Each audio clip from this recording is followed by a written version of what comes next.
जय हिंद dear students and dear parents. सैनिक स्कूल का एग्जाम जैसे नजदीक आ रहा है, कुछ एक डाउट्स हैं जो पेरेंट्स के दिमाग में हमसे पूछ रहे हैं। तो एक डाउट हमारे सामने आया, मुझे लगा कि इस पे एक वीडियो बना के डालना चाहिए। एक पेरेंट्स ने हमसे पूछा कि हमने लैंग्वेज ये ऑप्ट करी है, अब हमारा पेपर का कंपोजिशन किस प्रकार होगा। तो मैं आपको बताना चाहूंगा कि मान लीजिए दो चीजें हैं, एक है लैंग्वेज जो सब्जेक्ट के रूप में देखें और एक है लैंग्वेज जिसको माध्यम के रूप में देखें कि पेपर के जो सवाल हैं वो किस भाषा में आएंगे। और जो मैं सब्जेक्ट बोल रहा हूं कि किस भाषा के सवाल आएंगे। जैसे इंग्लिश एक लैंग्वेज है तो इंग्लिश के 25 सवाल आते हैं मान लीजिए।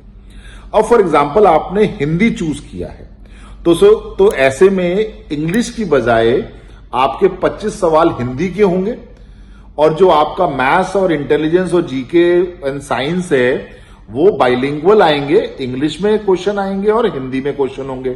मतलब दो द्विभाषी होंगे, दो भाषा में होंगे ताकि आप समझ सकें। फर्ज कीजिए किसी ने यदि मान लीजिए लेट से मराठी चूज किया सब्जेक्ट, मराठी लैंग्वेज चूज की है, तो ऐसी स्थिति में आपका जो 25 सवाल है वो मराठी पे आएंगे, मराठी भाषा के होंगे। उसके अलावा जो आपका पेपर है वो आपका जो मैथ्स इंटेलिजेंस और जीके के जो सवाल हैं वो इंग्लिश और मराठी भाषा में होंगे।